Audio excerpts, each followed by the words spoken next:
Hi, I'm Richard Jolliffe, and you're watching Leadership to Go. Good to have you with us here for these few moments as we talk about leadership. The other night, I had the opportunity to talk on the telephone with a very wealthy businessman, a very successful businessman, and he is in the seven digits on his income annually. And that's pretty amazing, I think, anyways. He lives down the street from Tiger Woods and Celine Dion, great man to talk with. Really has come a long way in his life. Just to give you a little bit of his backstory, he dropped out of high school, had a horrible stuttering problem, and you could just imagine what that did to his self image and trying to communicate. And he actually started a cleaning business and became super, super successful in that. Worked through a lot of his difficulties, and of course, now he is extremely successful in actually helping coach and develop other people. Well, I had the great opportunity to just talk with him for a few moments and to listen to some of the things that he had to say in how to deal with self image. I'd heard him make a statement that.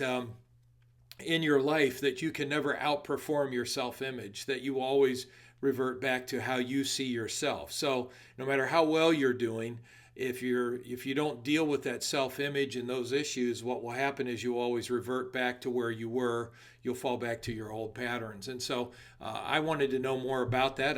I'm sure just like you, we've all had that happen in our lives, habits that we've broken through, or discouragement that we've dealt with in our life, maybe some difficult moments that we've been challenged with, and that we broke through them. We thought it was behind us, and then the next thing we find ourselves falling back in the same trap. So I wanted to ask him. His name is Paul Martinelli, and so I asked him on the phone. I said, Paul, tell me a couple of disciplines that you do in your life that help you to deal with those moments when your self-image is really trying to work against you. And so I'm going to share with you today exactly what he said. And he had shared with me that what he does in his life whenever he's going through those moments where he's feeling like a little down, or he's feeling like he can't do something, that he talks to himself. And we all talk to ourselves, don't we? We all take time.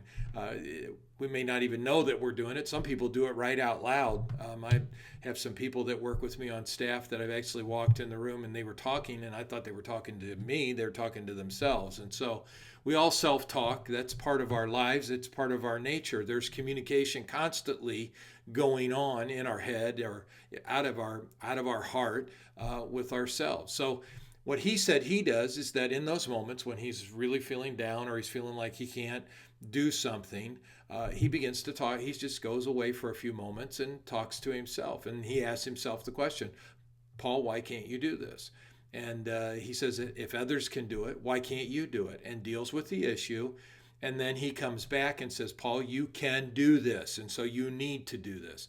And so I found this idea. This is really a biblical idea, because it talks about in the scriptures about how that the confession of our faith that we're speaking, that we believe in our heart, is according to what the Apostle Paul said, and our mouth speaks.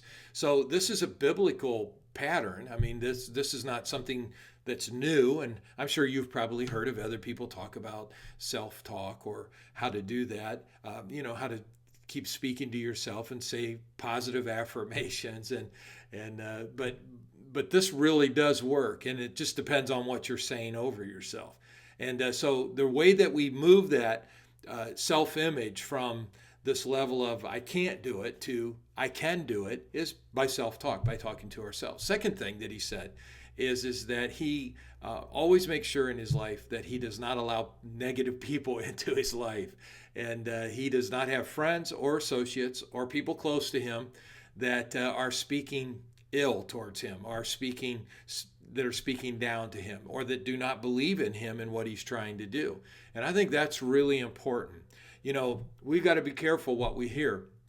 things can come at us from all different directions, and we can control what we hear from people. We really can. And so I hope that these two thoughts today encourage you. I know they encouraged me greatly, and I wanted to share them with you today here on Leadership to Go. Look, if you do me a favor and share this video with your friends and those who are on your timeline, whether it's on Facebook or on LinkedIn, if you would just take a few moments and share that, that would be really great. And if you're watching this on the YouTube channel, then be sure to like the video and also be sure to share the video, of course. But you can also Google Plus it if you do that kind of thing, and we would really, really appreciate it. We'll be back next week with more of Leadership to Go.